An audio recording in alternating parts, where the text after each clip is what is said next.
Page number 3 निकालिए। Warren Hasting के बारे में देख रहे थे कि कई तरीके के वायसराय बने, तो उसमें पेज नंबर 3 में एक फिगर दिया है। Yes, sir. क्या लिखा है?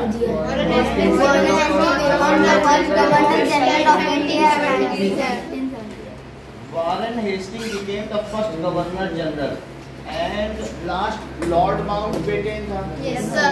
और लॉर्ड मैकाले भी एक आया था, उसकी शिक्षा नीति हम आज तक यूज कर रहे हैं। ये जितनी बुक्स हैं वो उसी की शिक्षा नीति पर है। तो वो जो education policy of Lord Macaulay, who was one of the governor general of India deputed by that is Britannia, that is the British rule. ठीक है कि नहीं?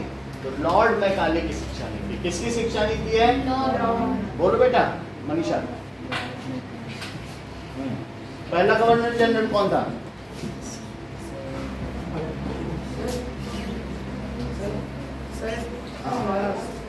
आपकी क्लास 11 बजे बल्कि से हमने 9 बजे बोल दिया, तो दोनों को ही 9 बजे बोलते हैं।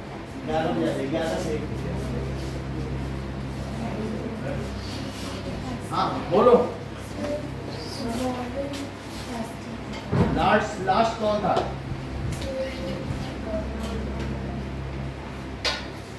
सिर्फ दर्शन दीर्घा में बैठी हो, बोलो। हाँ, और किसकी एजुकेशन पॉलिसी फॉलो कर रहे हैं?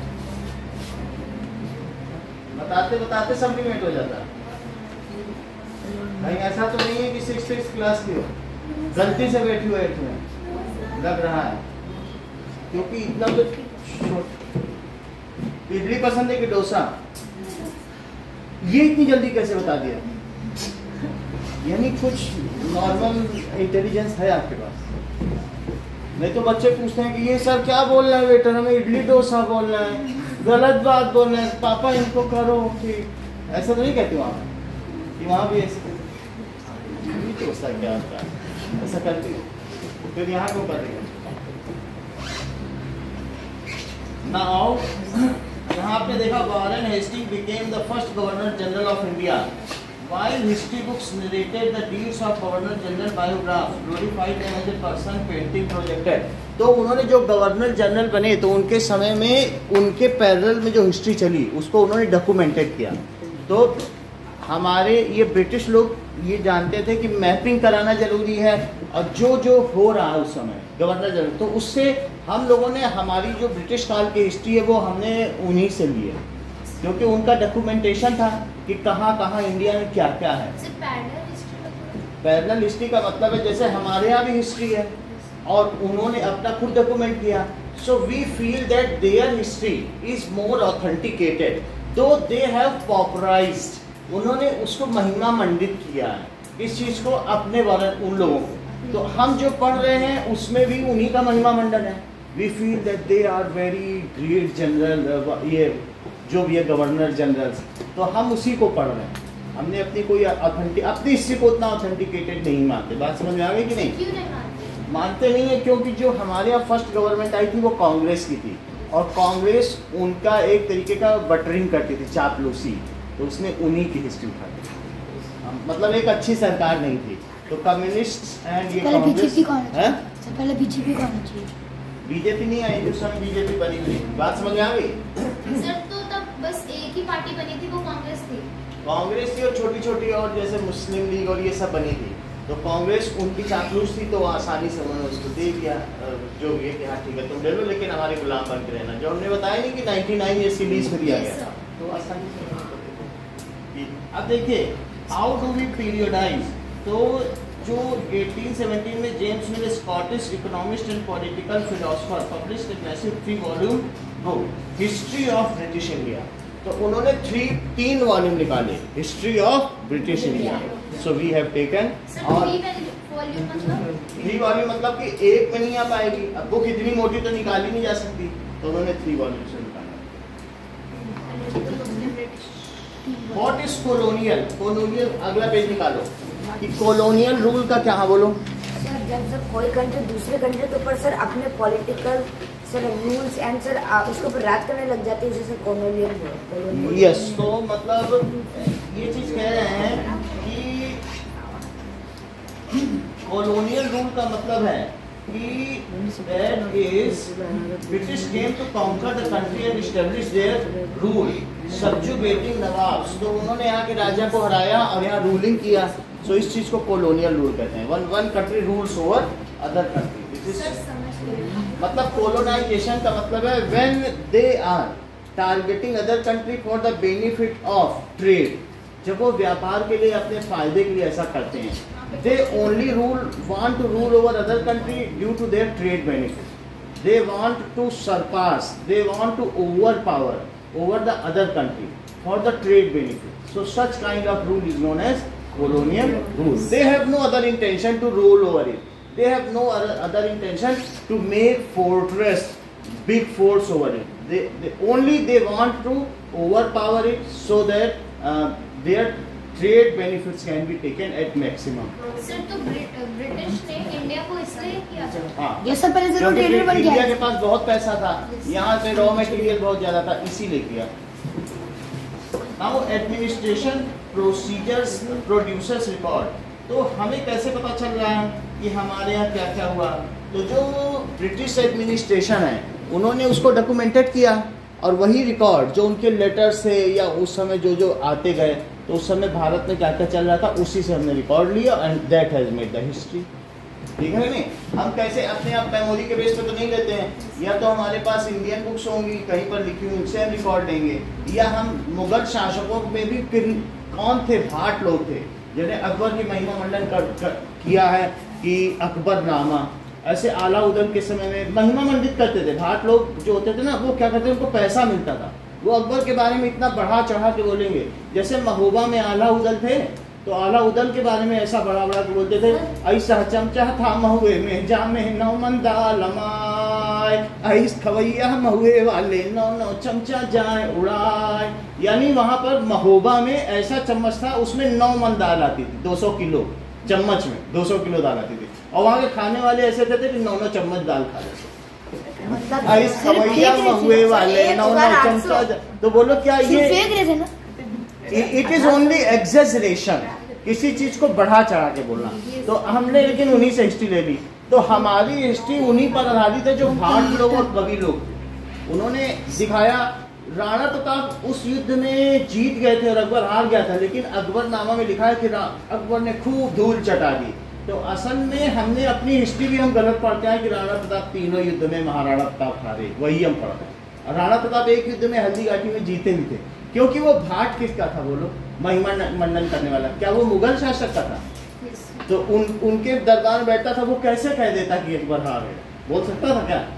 तो वो ही हम हिस्ट्री पढ़ते आने कि तीनों युद्ध में अकबर की जीत। सर तो जैसे वो समझ में आया कि नहीं? अब इस साल से हिस्ट्री बदली, मोदी ने कहा no more like this, we will take history from our authentication and not from their authentication. हमसे इतने साल हम लोग गलत पढ़ते आ रहे हैं। हाँ, इस साल ही बदली है। तो अब अगला पेज निकालिए। इस सर्वे बिकम्स इम्पोर्टेंट। जैसे बोटॉनिकल गार्डन, सुनिए बेटा अपने बात करें, फिगर नंबर 5 निकालो। That is botanical gardens and natural history museums established by British collected plant specimen and information.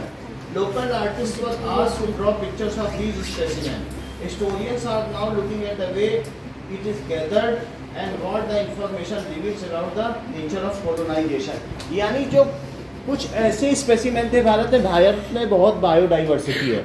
यहाँ जितने तरीके के प्राणी, फ्लोरा एंड फाउना पाए जाते हैं। फ्लोरा का मतलब वनस्पतियाँ, अब फाउना का मतलब एनिमल्स, वो कहीं नहीं पाए जाते, क्योंकि हमारे यहाँ टोपोग्राफी अलग अलग है। हमारे यहाँ डेजर्ट्स भी हैं, माउंटेन्स भी हैं, प्लेट्यू भी हैं, प्लेनर एरिया भी हैं। तो इस वजह से हमारे यहाँ, और असम जैसे घने जंगल भी हैं। इसके अलावा भी हमारे यहाँ बे ऑफ बंगाल में जैसे सुंदरवन डेल्टा भी है, डेल्टाइन रीजन भी है। So we are having all types of flora and fauna which European countries do not have, क्योंकि उनके यहाँ कोल्ड क्लाइमेट कंडीशन है, तो उनका एक ही तरीके का कंडीशन है। तो फिर वो यहाँ देखते थे और उसके पिक्चर्स ड्रॉ करवाते थे कि इनका ये सब क्या है, ये स्पीसीज कौन कौन सी हैं। हम तो नमक ही खाते हैं और पेपर खाते हैं, इसी में हम अपना पिज्ज़ा खा लेते हैं। इनका तो 50 तरीके की दालें हैं केरला में पाई जाती हैं, केरला में सारी दालें वो मसाले पाए जाते हैं। तो उन्होंने उनके ड्राइंग्स बनवाए, जैसे आपकी बुक में पिक्चर बनाए ना, और उससे की और उसके मेथड ऑफ कलेक्शन से ये कैसे उन्होंने कलेक्ट करवाया, पिक्चर्स बनाए, उससे हम हिस्ट्री निकाल रहे हैं कि उन्होंने क्या क्या मेथड लगाया होगा, how they have collected, how they have gone to jungles, या कैसे कैसे जा करके, ठीक है कि नहीं। हम कहीं ना कहीं से अगर हिस्ट्री का कहीं हिंट मिलता है तो ऐसे पता करता है। नेचर ऑफ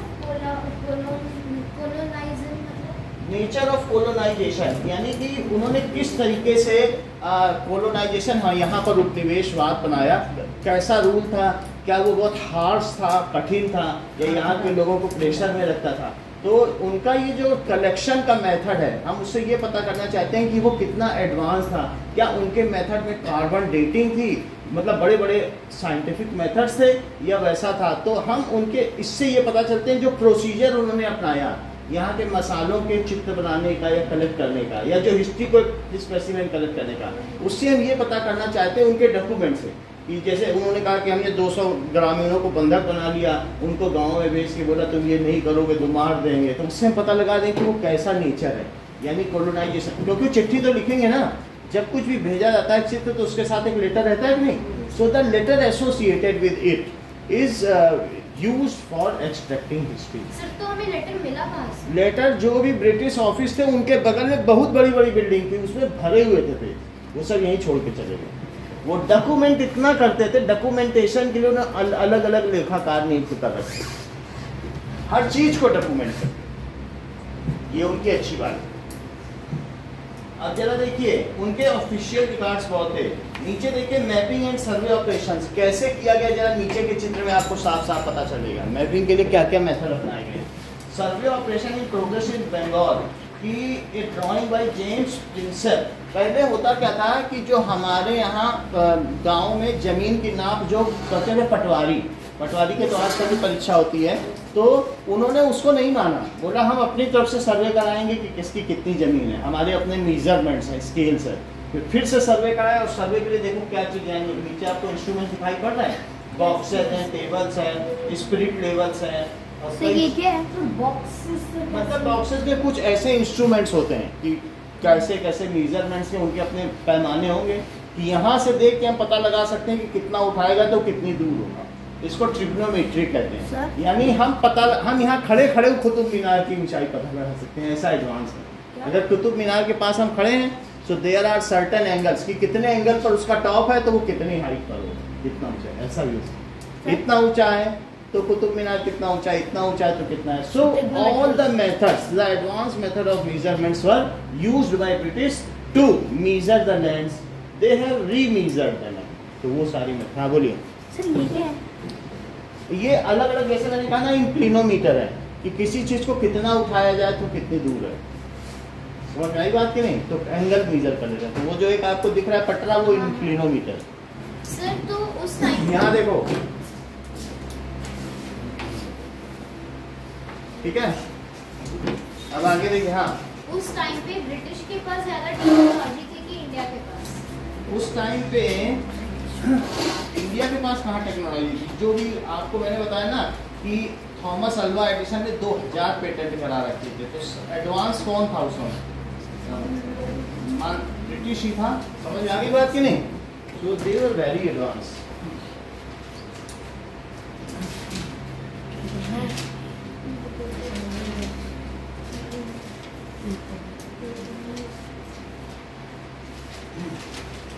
दो में फुल है ना,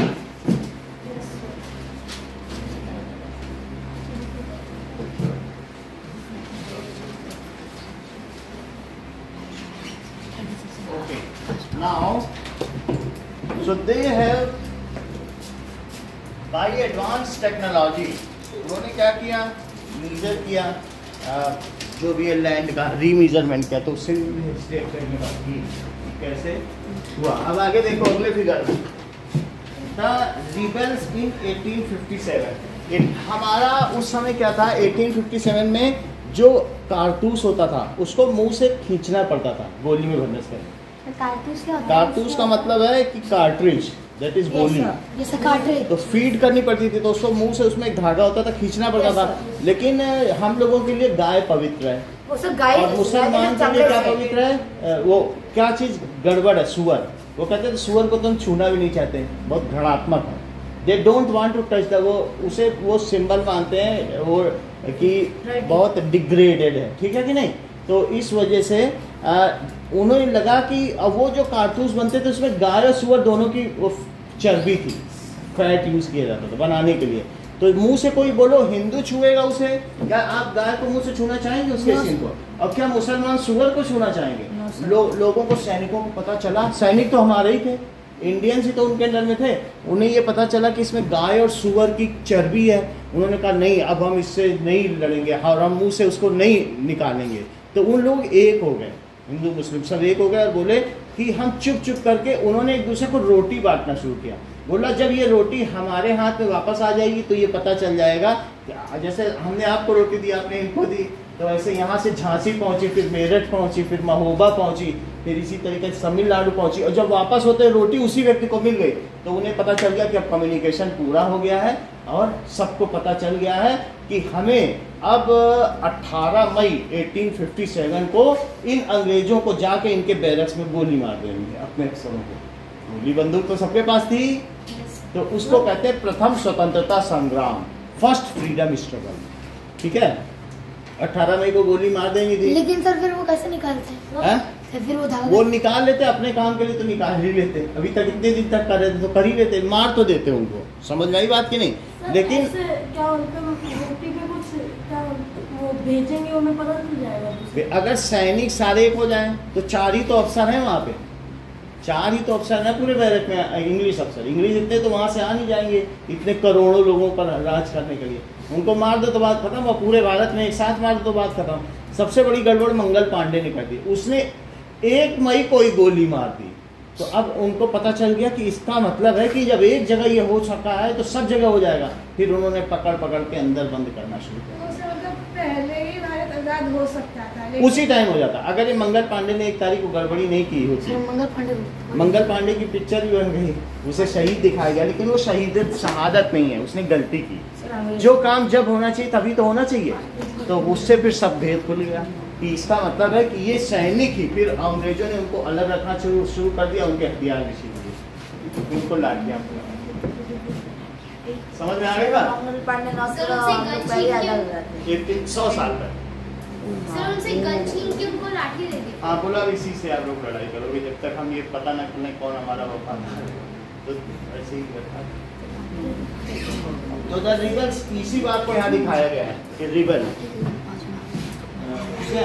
नाउ आगे देखिए कि अब क्वेश्चन आंसर चाहिए।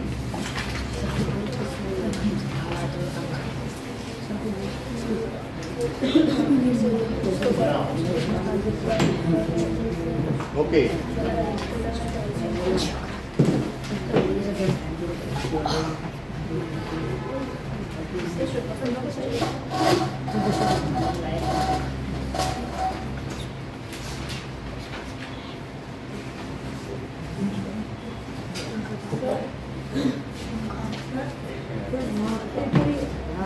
Question answers of chapter 1 history class 8। Sir बोलो। Sir fact store. अच्छा स्लो कर, हाँ बोलिए।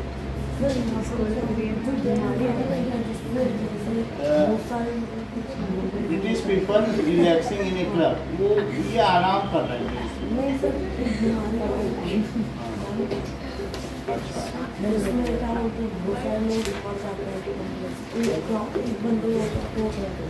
वो फ्लैग की बीमारी आई थी जो कि वेस्ट बंगाल में फैली थी, तो उससे बहुत लोग मर गए। Now let us check it.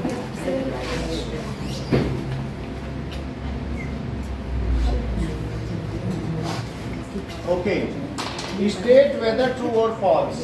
Yes sir.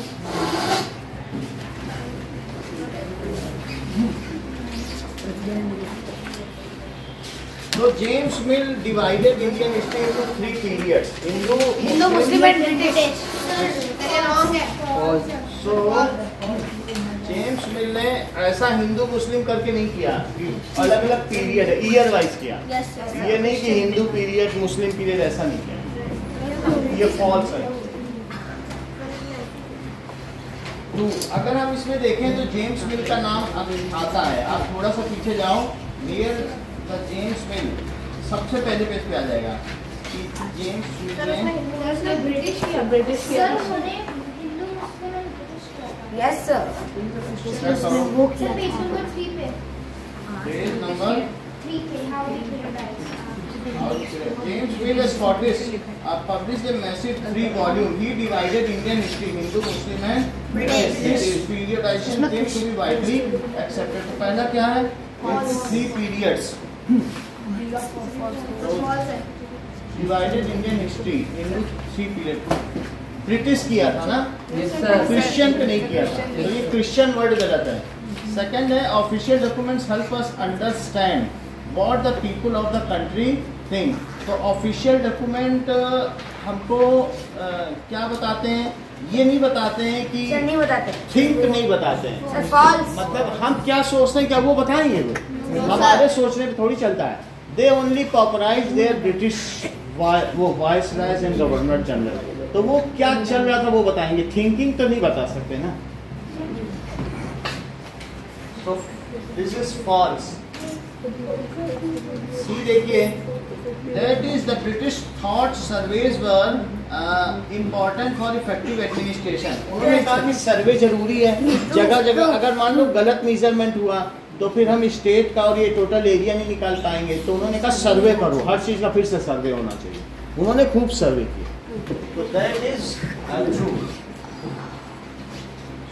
अब सेकंड क्वेश्चन पर आइए।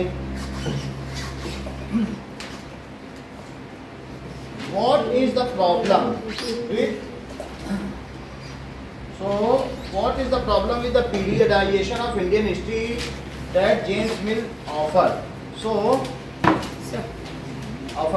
James Mill divided history into 3 periods: Hindu, Muslim and British. James मिल मतलब क्रिश्चियन करके नहीं, क्योंकि इंडिया में उतने क्रिश्चियन थे ही नहीं, तो क्रिश्चियनिटी पे क्यों करते हैं? क्या उतने क्रिश्चियन आए थे? 200-300 लोग ही आए थे बस, ज्यादा नहीं। तो James Mill divided Indian history into, note करो, इंडियन हिस्ट्री इनटू 3 पीरियड्स।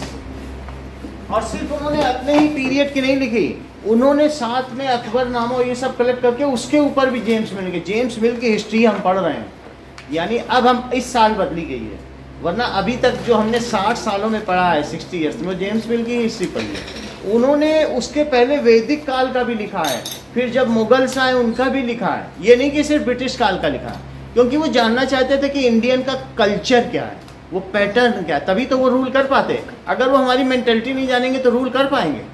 तो उस चीज़ को बेसिकली वो जानना चाहता था, फिर उसने वॉल्यूम में संकलित किया, फिर ब्रिटिश में भेजा कि इसको स्टडी करो और उसके बेसिस पर इन पर रूल करो। हम तुम्हें जान पाएंगे तभी तो रूल कर पाएंगे, हमें मालूम ही नहीं तुम क्या हो, और कुछ करें पता चला तुमने एजिटेट कर दिया, गोली ही मार दी हमको, तो सही रहेगा क्या? पहले हम पता कर लें क्या ये गुलाम बनने लायक है। और यहाँ के लोग गुलामी करने में बहुत उस्ताद थे, बोलो बात समझ में आ गई कि नहीं?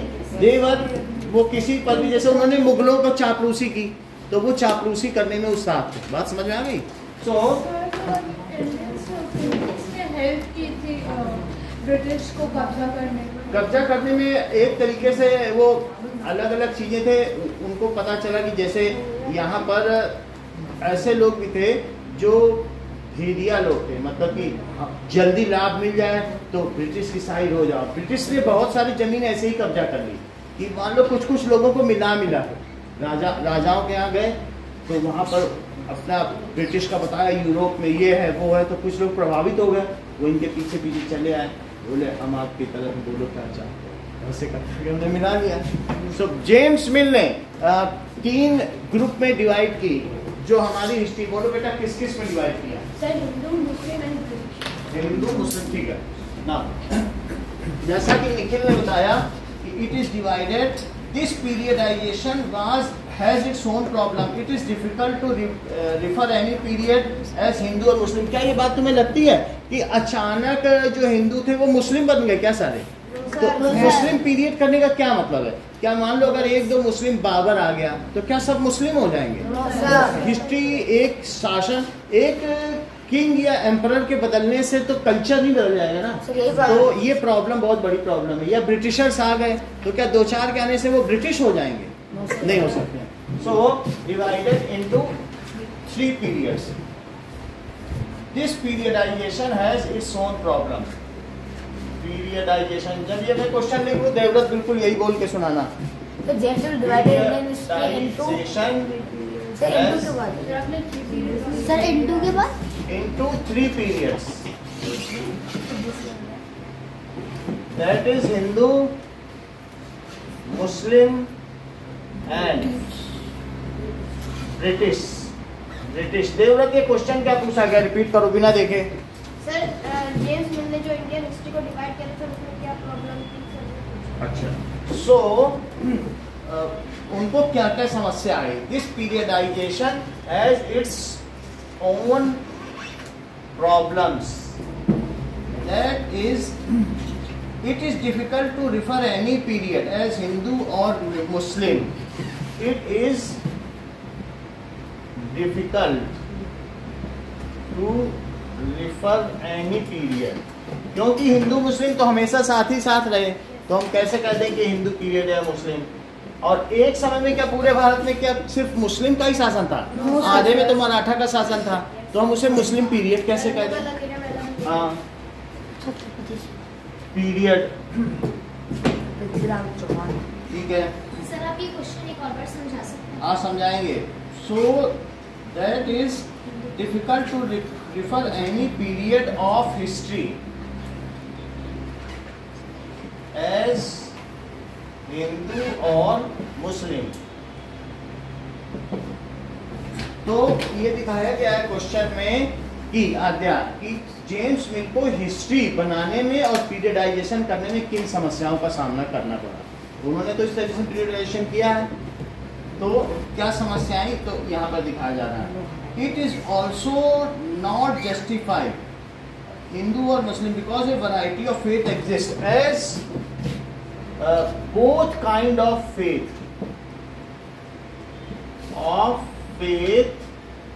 existed साइमल्टेनियसली का मतलब समझते हो? सर एक साथ। हाँ, साइमल्टेनियसली एट ऑल टाइम्स। तो इसलिए ये कहना गलत होगा कि हिंदू पीरियड है और मुस्लिम पीरियड है। It is also not justified any as by the religion of ruler. It is also not justified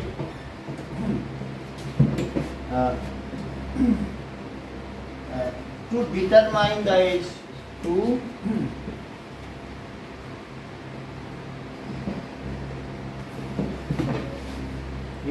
on basis of religion of ruler.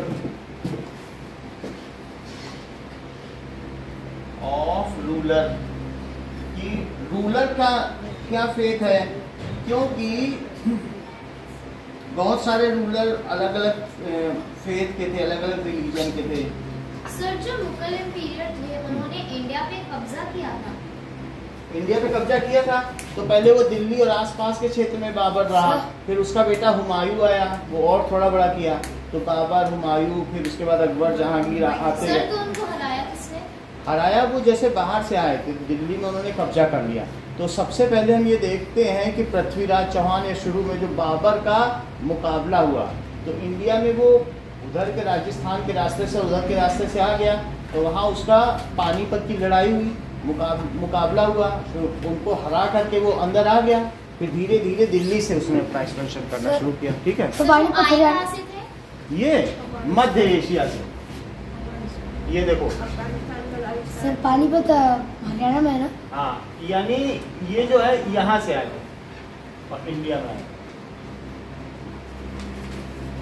Madhya Asia, middle Asia.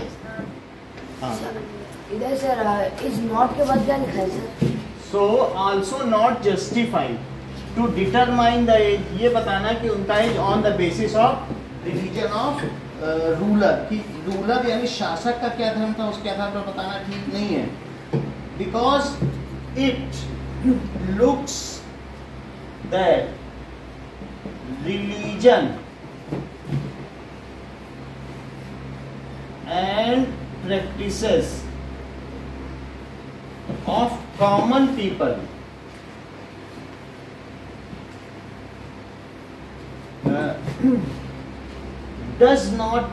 do not matter for historian. इससे ये पता चलता है कि हम लोग किस धर्म के मानने वाले हैं, इतिहासकारों को इससे मतलब ही नहीं था, वो सिर्फ ये देख रहे थे तो रूलर का हिस्सा। तो ऐसे हिस्ट्री लिखी जाती क्या कि एक को देखकर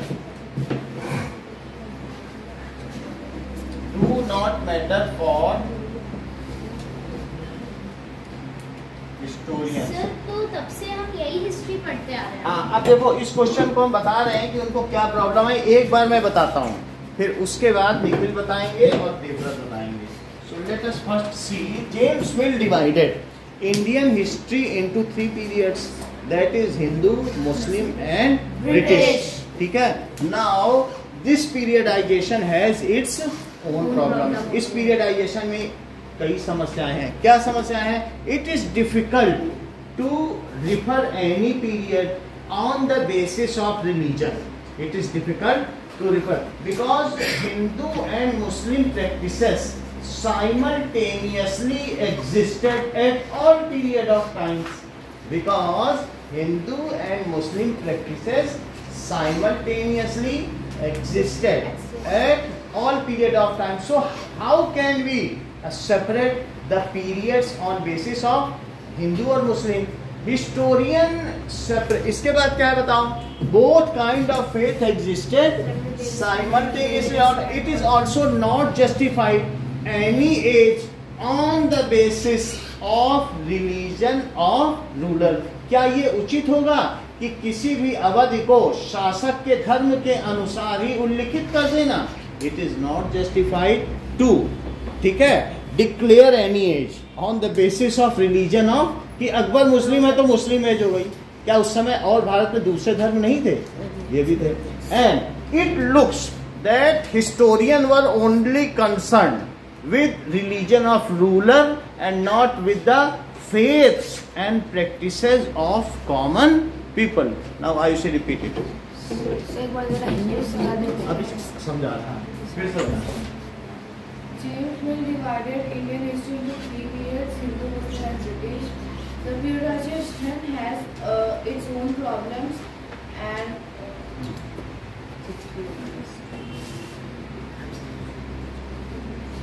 it is difficult to वाला रिपीट करो। James Mill divided Indian history into 3 parts: Hindu, Muslim, and British. This periodization has his own problem. Okay, 2 line तो आगे। देवव्रत रिपीट करो। James Mill divided Indian history into 3 periods: Hindu, Muslim, and British. It is not this periodization has its own problem, as Hindu and Muslim can exist simultaneously at all time, and it is not justified to refer any age on the basis of the religion of ruler. And through this we know that the historians have only saw the religion of ruler and not of the people of the country. That is, they were only concerned that कि उस समय ruler का क्या धर्म था, वो इस बात पर नहीं थे कि, ठीक है, they were only concerned with the religion of ruler and they were not concerned about the faith of common people. Repeat करो। James Mill divided Indian history into 3 periods: Hindu, Muslim, and British. James Mill on problems.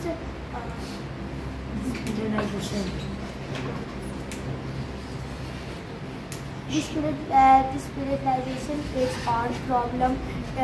It's Sorry, repeat करो। James Mill divided Indian history into three periods: Hindu, Muslim, or British. It is on own difficulty. It is difficult to refer any history into Hindu or Muslim. कुछ भी नहीं बता रहा, तुम तो सबसे तेज हो, बोलो। James Mill divided Indian history into three periods: Hindu, Muslim and British. This periodization has its own problem.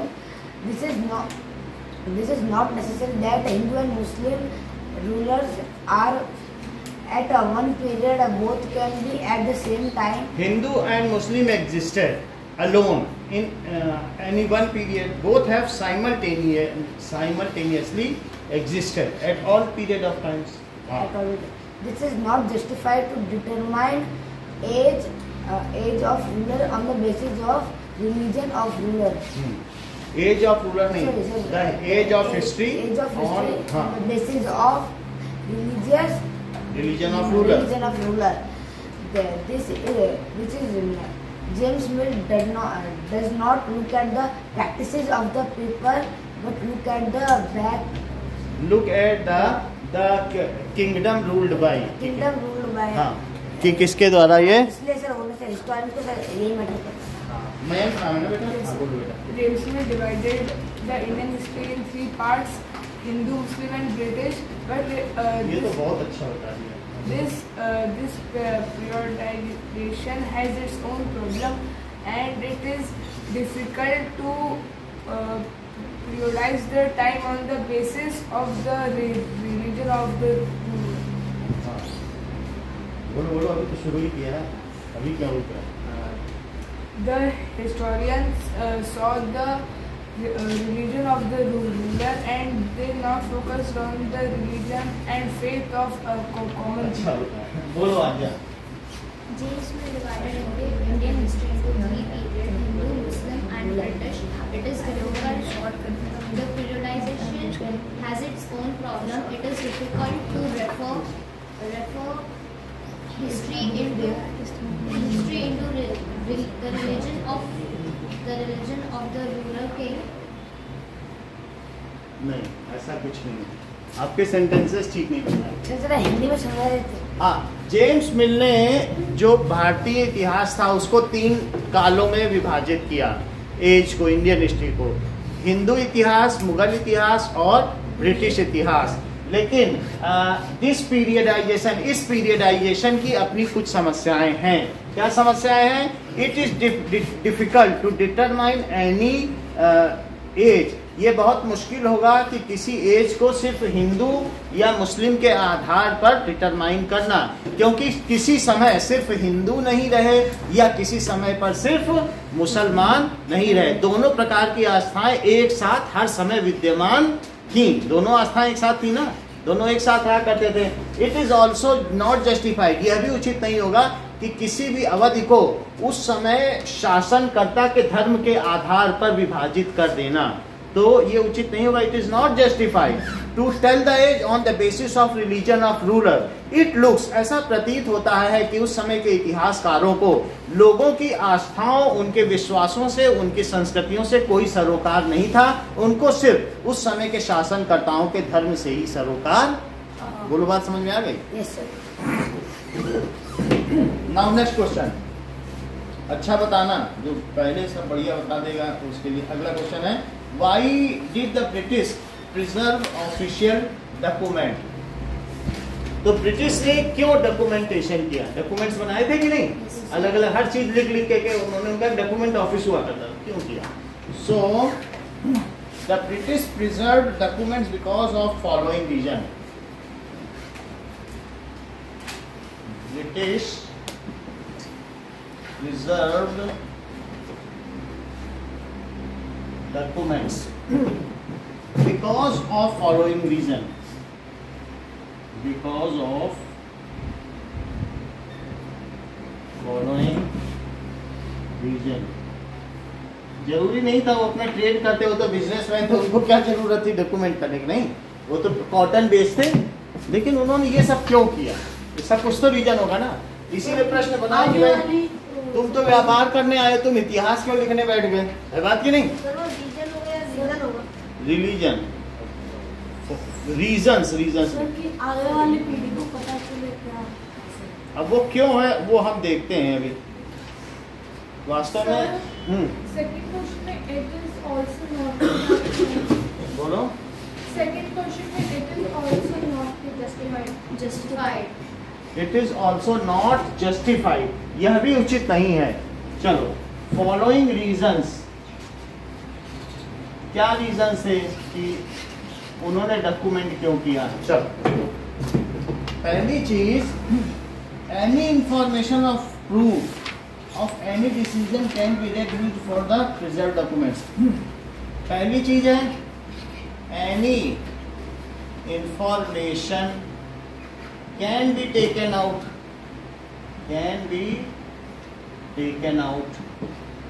from preserved documents। अगर मान लो डॉक्यूमेंट्स है तो उनसे कुछ भी इंफॉर्मेशन ली जा सकती है कि कितने लोग हैं, उसमें से कितने किस चुलाहे हैं, कितने वीवर्स हैं, कितने खेती करते हैं, तो वो सब काम में आएगा ना। प्रिजर्व डॉक्यूमेंट्स, उन्हें जब चाहिए होगा वो डॉक्यूमेंट से देख लेंगे। Any information can be taked out, कोई भी सूचना पाई जा सकती है डॉक्यूमेंट से।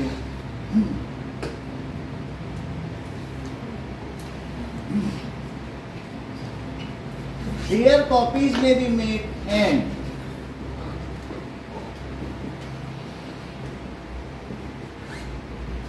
उनकी कॉपियां बनाई जा सकती हैं एंड यूज्ड इन फ्यूचर, और फिर उनको क्या है आगे भविष्य में यूज किया जा सकता है कि नहीं। उन्हीं से एक प्रति ले लो और वो कॉपी आगे चलकर यूज होगी। यूज्ड इन फ्यूचर,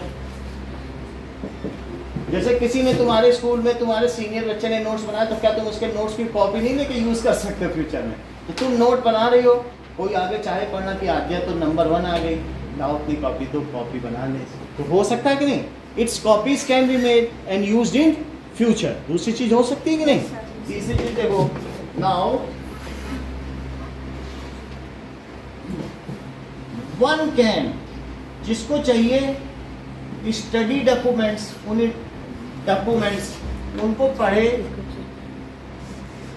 एंड वो क्या करेगा, study documents and know that what has happened in past, और ये जान सकता है कि पीछे क्या हुआ था। What had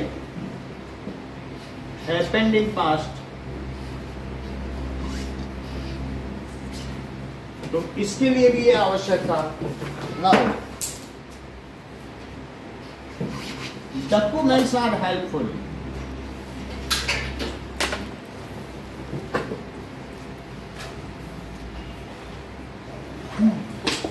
and in understanding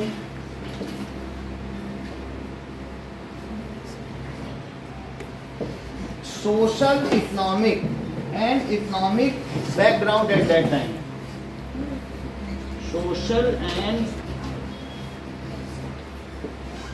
economic.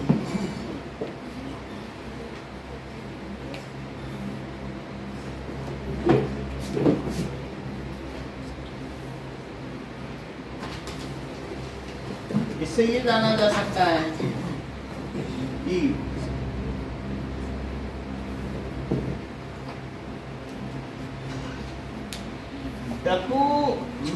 documents also tell how the country has made progress। Document से पता चलता है कि पहले ऐसा था, फिर ऐसा हुआ, फिर ऐसा हुआ। ब्रिटिश रूल में कैसे इंडिया प्रोग्रेस, पहले 1 रेल बनी, फिर 2 बनी, तो वो उसी डॉक्यूमेंट से पता चलेगा कि कैसे कैसे इंडिया में प्रोग्रेस हुआ। How the country has made progress. बस यही है। एक बार बता दो, जो बता सके हमें हाथ उठा ले। अब जरा देखें, लिख लो पहले।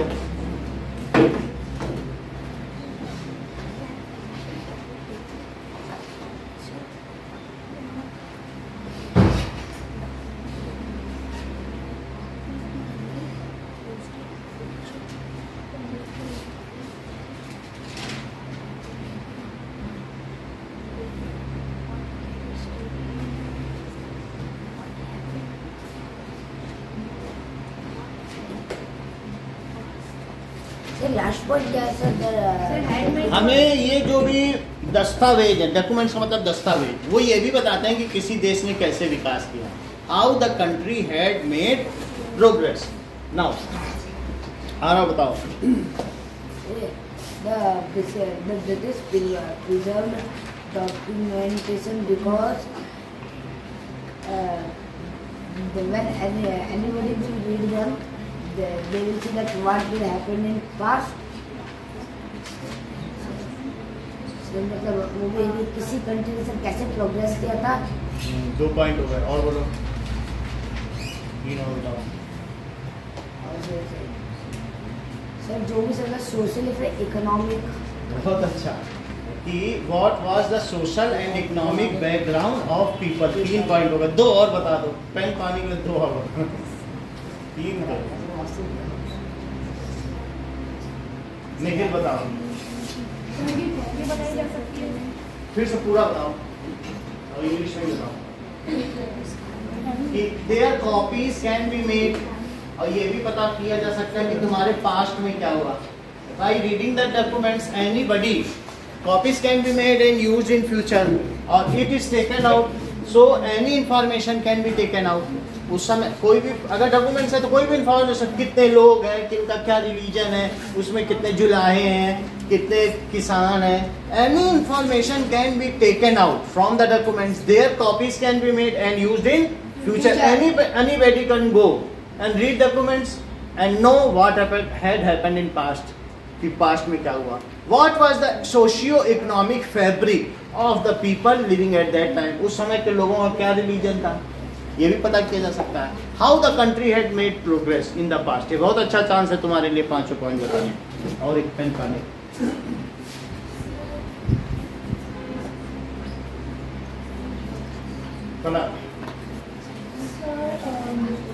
The British preserved the document because of the following reasons.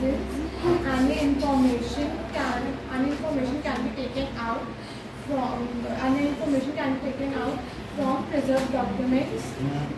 These copies can be made for future. One can study the documents and know the past. Documents help us understand economic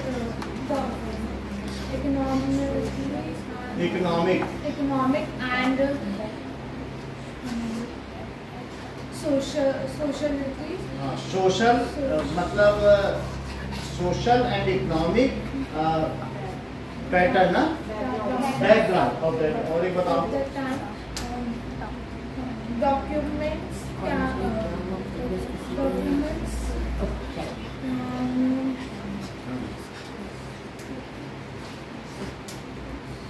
से याद हो गया। Ayushi. any information can be taken out from any information can be taken out from preserved documents. They can be made and used for future. Their copies can be made and used for future. One can read those documents and know about the history. Documents are also helpful in knowing social and economic backgrounds. Documents also tell how the country had made progress. अगला point देखो। Now ठीक है, so our next question is that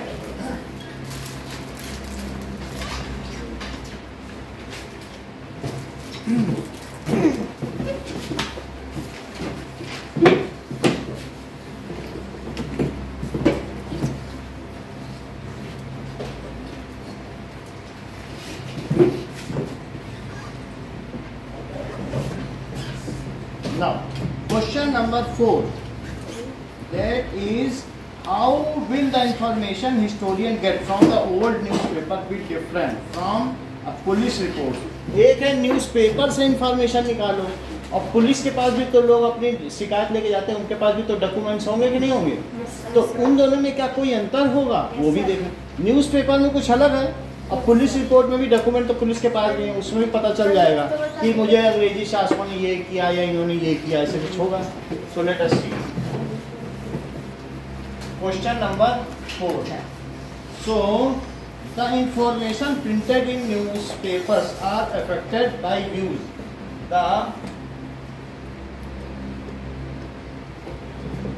printed in newspaper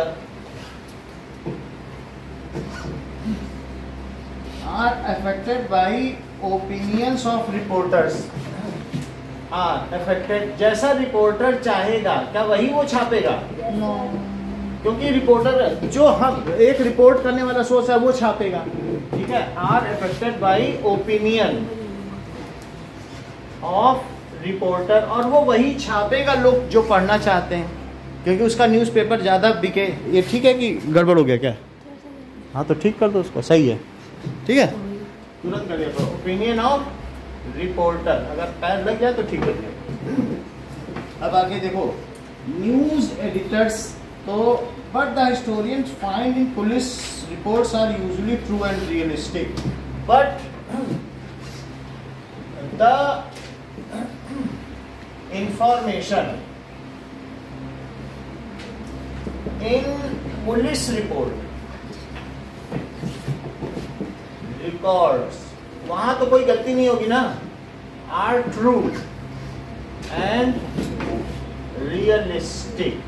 तो reporters and news editors, इतना और लिख दो। कई बार रिपोर्टर लिख के लाएगा तो जो न्यूज़पेपर का संपादक कहेगा नहीं नहीं ये मत छापो, हमारा न्यूज़पेपर गड़बड़ हो जाएगा, ऐसा भी तो हो सकता है ना। एक मुख्य होता है ना संपादक। तो देखो मानसी, ये तुम्हारे लिए बहुत अच्छा मौका है, मैं तुम्हें एक बार समझा देता हूँ। The information printed in newspapers are affected by reporters and news editors. Report करने वाले और साथ में न्यूज एडिटर से ही अफेक्टेड होगा उनके ऊपर। But the information in police reports are true and realistic. बताओ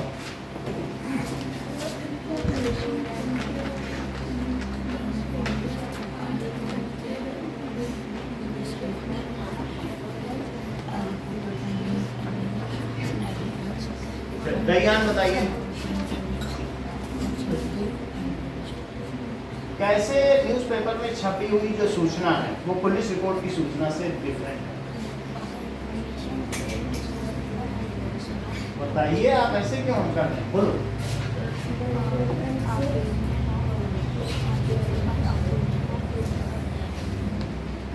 तो कल भी नहीं बताया था, ये तो चमत्कार हो गया। हाँ बोलो। The information printed in the newspaper is affected by the opinion of news reporters, but the reports of the police are true and realistic. Editors भी बोलना चाहिए। That is opinion of reporters and news editors, दोनों नाम बोलने चाहिए, ठीक है कि नहीं। चलो अगला क्वेश्चन देखते हैं, question number 5। So survey in your world today, ये करने की जरूरत नहीं है, ठीक है। तो can you think of example of सर्वे, ये नहीं आएगा। आगे चलते हैं ज्योग्राफी में, ज्योग्राफी निकालो। Yes sir.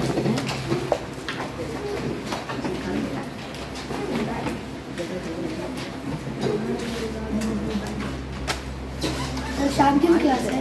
देखो अगर आज नहीं हो पाएगा तो शाम की रखेंगे। सिविक्स भी हमें करानी है, इनका सिविक्स आ रही है। तो सिविक्स नहीं हमें सर ने बोला था कि तीनों चैप्टर आएंगे। तो अब ऐसे इसी में कराएंगे। इस बार से तो कह रहे हैं कि नहीं आएंगे।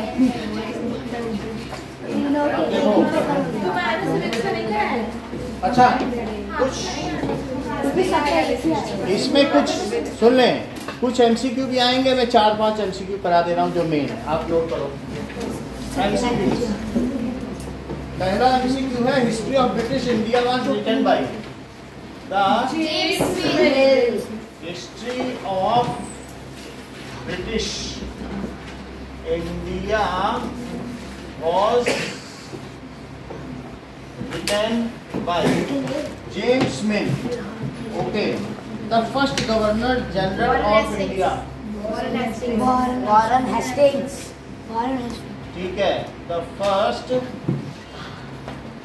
गवर्नर जनरल हाई एमसीक्यू, लेकिन मैं चारों ऑप्शन लिखना नहीं चाहता हूँ, आप आंसर लिखें। ऑफ इंडिया वॉज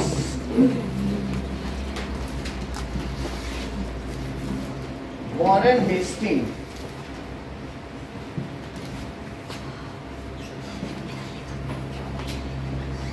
पहले लॉर्ड नहीं लगाते थे, बाद में लॉर्ड लगाना भी शुरू कर दिया। लॉर्ड माउंटबेटन लॉर्ड क्यों लगाते थे? महिमा मंडन करने के लिए, बहुत बड़ा स्वामी है। So national archives of India came up. Archives क्या होते हैं बोलो? जहाँ संग्रहालय, जहाँ पर वो रखे जाते हैं ना, तो द नेशनल आर्काइव्स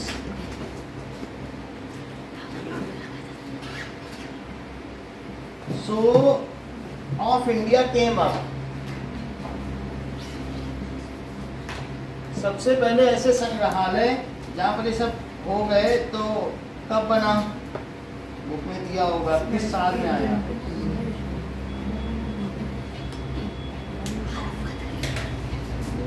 बुक में दिया है ऐसा?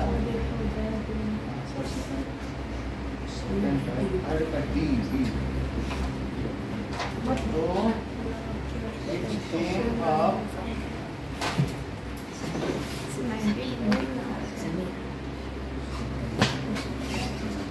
1950 दिया है बुक में।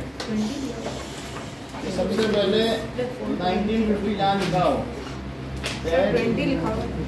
1920 कहाँ लिखा है? हाँ 1920 फोटो के नीचे लिखा है इन 1920। बुक में फोटो के नीचे लिखा है ना, संग्रहालय देखो बना हुआ of India came up. Okay, the word calligrapher means, calligraphy क्या होता है? सर कैलीग्राफर देखो, calligrapher is a person who is talented in writing beautiful handwriting. बहुत अच्छा। Who is specialized in the art of beautiful writing means a person who is specialized in art of beautiful writing.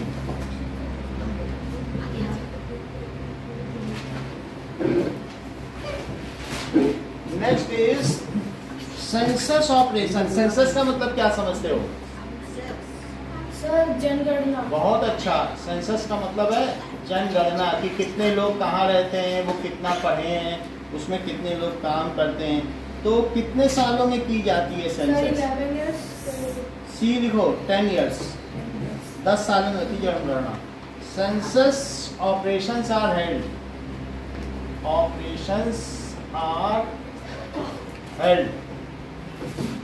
Every after 10 years।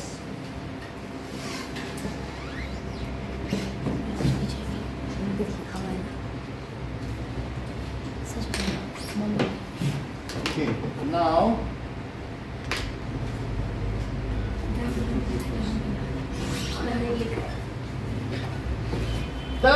fill in the blanks देखो, the colonial।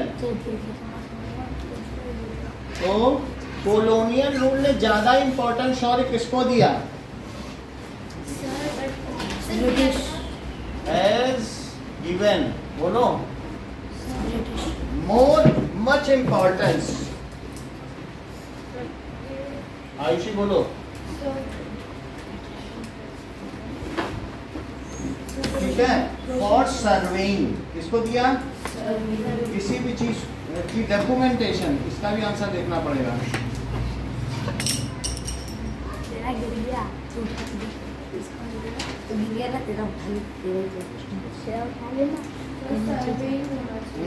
सर्वे होना चाहिए। तो आपको इसमें बताना है कि सर्वेइंग है as much importance for the practice of for surveying. Next लिखिए, historians have usually divided Indian history into ancient and medieval and modern period. the historian. But James Mill ने तो अपना अलग ही हिस्ट्री बना दिया. Historians have usually divided. फिर इसमें लिखा है calligraphy means a person. In art of beautiful writing. Calligraphy का मतलब जो सुंदर लिखे उसको कैलीग्राफर का मतलब लिखना. सर ये पूरा है सर हिस्ट्री.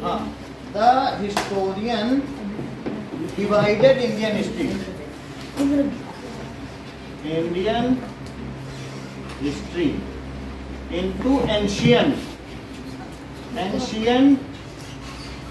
मॉडर्न और साथ में क्या है मिडीवियल एंड मॉडर्न. मिडीवियल का मतलब मध्ययुगीन भारत एंड मॉडर्न. तो एंशियंट तो दिया है, ये दोनों भरना है. नेक्स्ट देखो कि history of British India is a massive work of. तो history of British India is massive work of 3 volume.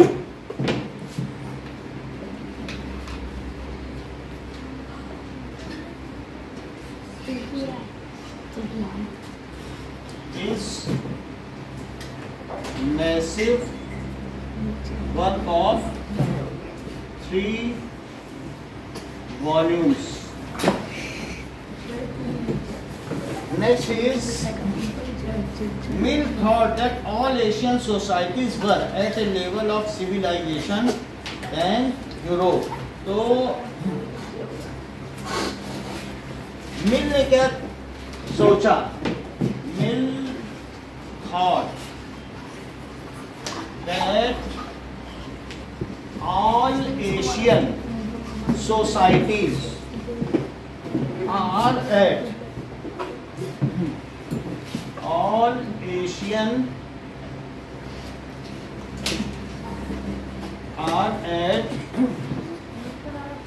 level of civilization. Devvrat बोलो क्या भरा जाए? Sir lower level. बहुत अच्छा, तुम पहले से पढ़ के आए हो क्या ये सब? ठीक है. The British established specialized institution, ठीक है, which has preserved documents. British established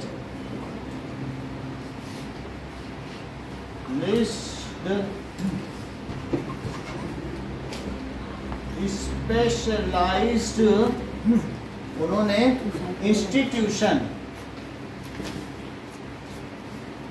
like to preserve important document. Shaurya, जैसा कि शौर्य ने बताया, कैसे इन्हें मालूम है शौर्य को? बोलो, पहले से समझाएंगे.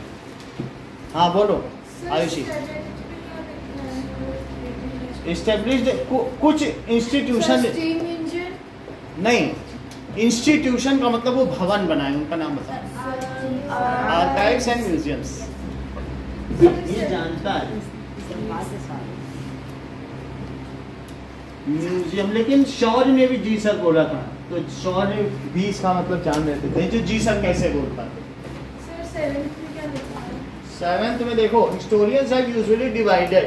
जो इतिहासकार थे उन्होंने तो ये बोला था पाषाण काल, मध्ययुगीन काल और आधुनिक काल. That is ancient, medieval and modern period. लेकिन जेम्स मिल ने तो अपनी अलग ही कहानी कह दी, हिंदू, मुस्लिम और ब्रिटिश. लेकिन हिस्टोरियन नॉर्मली तो ऐसे ही करते हैं. गलत तो गलत था. गलत नहीं, पूरे वर्ल्ड की हिस्ट्री इसी तरीके से चलती है एंशिएंट. लेकिन जेम्स मिल ने गलत किया सर. गलत कुछ नहीं किया. उन्होंने एक हिस्टोरियन अपने हिसाब से पर्सपेक्टिव से सोचता है. हम लोग अभी तक जो पढ़ रहे थे वो जेम्स मिल की पढ़ रहे थे. समझ गई बात कि नहीं? अब सही हमने खुद को कर दिया है. अब हम एंशिएंट और मेडिवियल से इस साल से पढ़ेंगे.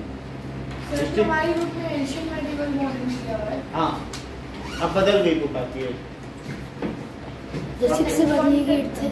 अब आपको बताना है कि स्टेट ट्रू और फॉल्स बताने हैं, ये सही है या गलत। The British were very particular about preserving official documents. True. True false. British were very particular in preserving official documents. In preserving.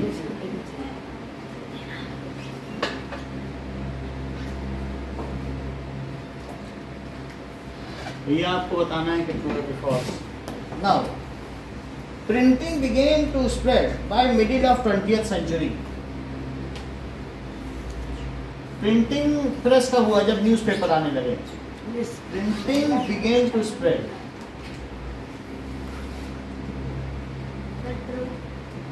by the middle of 20th century.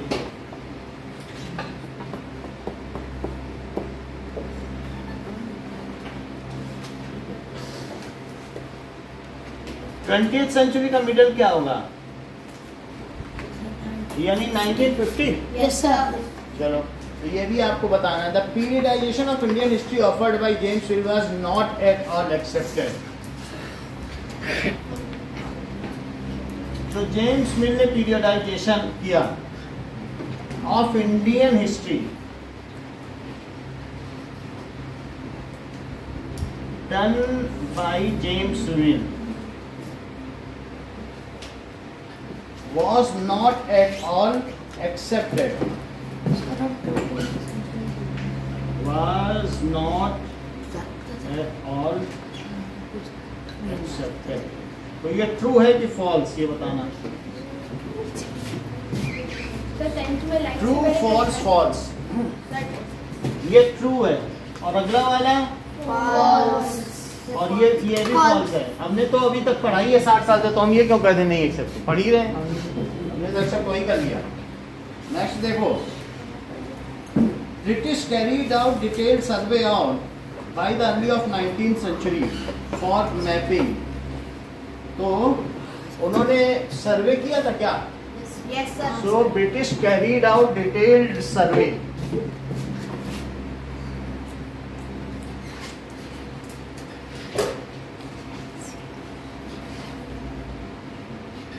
Carried out detailed survey, ठीक है, by early 19th century.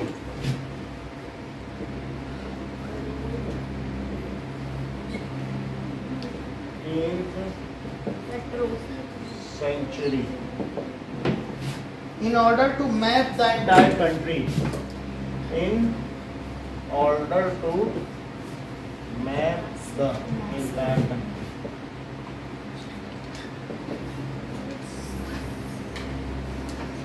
So, आप 8th वाला बता सकते हैं MCQ वाला? History of British India जो James मिल में 3 वॉल्यूम बनाए, तो वो उसमें हिंदू, मुस्लिम, ब्रिटिश, So massive मतलब?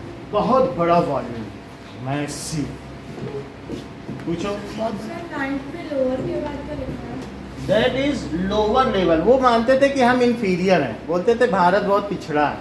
यानी उन्होंने सोचा एशियन सोसाइटी, हम एशिया कहेंगे नहीं, हमें बताया था बीच में यूराल पर्वत है, हम एशिया में आते हैं। वो बोलते थे एशियंस पिछड़े हैं, हमारे यहाँ तो जेम्स वॉट है और साथ में थॉमस एल्वा एडिसन है, वो लोग पेटेंट पे पेटेंट कराए, उनके यहाँ कौन सा विस्तार है? सर मैसिव मतलब ह्यूज हो सकता है? ह्यूज, हाँ। British were very particular in preserving official documents. वो बहुत पंक्चुअल थे कि जो भी हो सबको लिखो। एक उन्होंने लेखाकार रख रखा था, बोला जो जो हो रहा सब लिखते जाओ तो पैसा मिलेगा। सो 15th देखिए कि James mill glorified India and its culture in book. क्या उन्होंने ग्लोरीफाई किया होगा इंडिया को? नहीं किया होगा। ग्लोरीफाई मतलब महिमा मंडन, No, sir. वो तो उन्होंने तो ब्रिटिशर्स को किया होगा। Glorified India and its culture, India and its culture in the book history of British India. उन्होंने कौन सी बुक लिखी? History of in British. The book history of British India. Of British India, British शासन काल में भारत का इतिहास, British India. तो ये चीज तो फॉल्स हुई ना, और ये क्या हुई? ट्रू होना चाहिए, तो डिटेल सर्वे कराया था। अब मैं इसके फिल इन द ब्लैंक्स काट दे रहा हूँ और आपको पर्चा दे दे रहा हूँ। So true false भी. यही है, बस 15 सवाल करने हैं, नोट कर लो। कुछ नहीं, 2 मिनट में आप कर लो। Sir, हाँ, direct बस आपको फिल इन द ब्लैंक्स में पूरा नहीं लिखना है। सर हाँ लेवल ऑफ के बाद क्या है 9th में? बोलो। सर ये 9th में लेवल ऑफ के बाद सिविलाइजेशन, हमारा सिविलाइजेशन जो है ना, सभ्यता। सिविलाइजेशन का क्या मतलब होता है? 2 मिनट रुक जाना. Sir, हाँ रुक जाएंगे, आराम से आप करिए। तो लोअर लेवल ऑफ सिविलाइजेशन। हाँ sir, fifth का आंसर ऐसे होना after every 10 years. हाँ, इसको ठीक कर लो आप।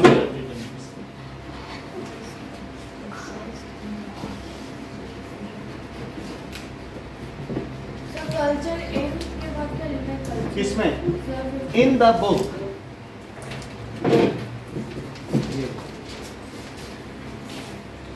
फिर कहाँ से वापस करेंगे? देखो सारे करने हैं, लास्ट के 5 में ट्रू फॉल्स लिखोगे, बाकी फिर इन द ब्लैंक्स करोगे। सर 1 से लेकर 10 तक सारे फिल इन द ब्लैंक्स। 1 से 10 तक फिल इन द ब्लैंक्स हैं, फिर ट्रू फॉल्स हैं। सर वो क्या लिखा उस पर? ठीक हम्म? स्पेलिंग क्या है?